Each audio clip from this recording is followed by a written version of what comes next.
पूर्व काल की बात है। चित्रभानु नाम का एक शिकारी था। वह शिकार करके अपने परिवार का पालन पोषण करता था।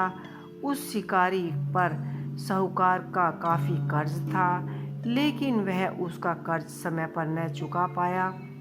फिर साहूकार ने शिकारी को शिव मठ में बंदी बना लिया। जिस दिन उसे बंदी बनाया गया उस दिन शिवरात्रि थी। चतुर्थी के दिन उसने शिवरात्रि के व्रत कथा सुनी और शाम होते ही साहूकार ने उसे अपने पास बुला लिया और ऋण चुकाने के बारे में कहने के बाद उसके बाद वह फिर शिकार की खोज में निकल गया। बंदी गृह में रहने के कारण वह बहुत ही भूखा था। शिकार की तलाश में वह इधर उधर निकल गया। अंधेरा होने पर उसने जंगल में ही रात बिताने का फैसला किया और पेड़ पर चढ़कर बैठ गया।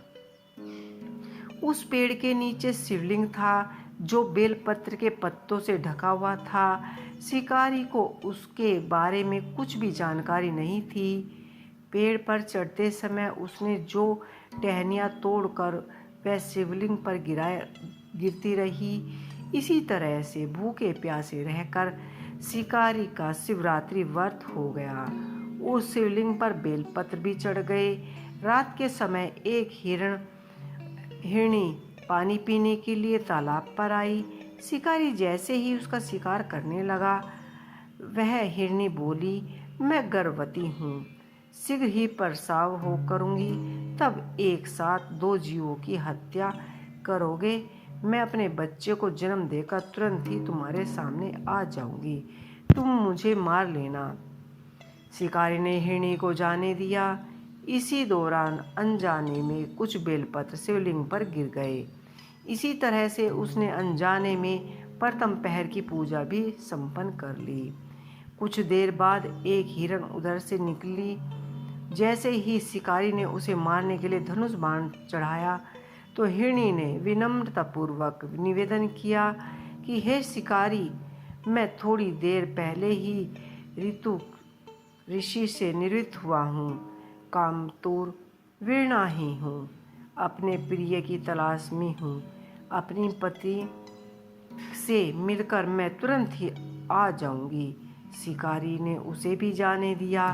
रात का आखिरी पहर भी बीत गया। तब भी कुछ बेलपत्र शिवलिंग पर जा गिरे। ऐसे में शिकारी ने अनजाने में ही अंतिम पर भी पूजा कर ली। इस दौरान वहाँ एक हिरनी अपने बच्चे के साथ आई। उसने भी शिकारी से निवेदन किया कि शिकारी ने उसे भी जाने दिया। उसके बाद शिकारी के सामने एक हिरण आया। शिकारी ने सोचा, अब तो मैं इसे यहाँ से जाने नहीं दूंगा, इसका शिकार अवश्य ही करूँगा। तब हिरण ने उससे निवेदन किया कि मुझे कुछ समय के लिए जीवन दान दे दो। शिकारी ने पूरी रात की घटना उस हिरण को सुना दी। तब हिरण ने कहा कि जिस तरह से तुमने तीनों पत्नियों प्रतिज्ञाबद्ध होकर गई हैं, मेरी मृत्यु से अपने धर्म का पालन नहीं कर पाएंगी। जैसे ही तुमने उन्हें विश्वास पात्र बनाकर छोड़ा है, मुझे भी जाने दो। मैं उन सब के साथ तुम्हारे सामने शीघ्र ही उपस्थित हो जाऊंगा।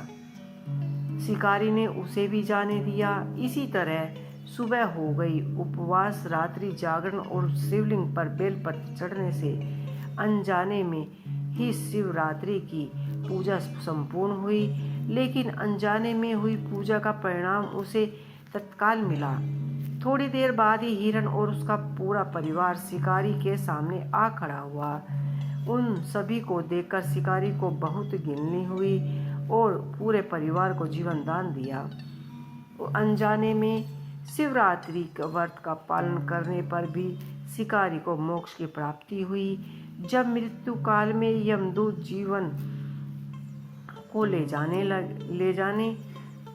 जाएं तो शिवगणों ने उसे वापस भेज दिया और उसे शिवलोक ले गए। शिव जी की कृपा से उस चित्रभानु को अपने पिछले जन्म को याद रख पाए। शिवरात्रि के महत्व को जानकर उसका अगले जन्म में भी पालन कर पाए। तो ये थी महाशिवरात्रि की संपूर्ण कथा। आपको कैसी लगी मुझे कमेंट बॉक्स में लिख के अवश्य ही बताइएगा।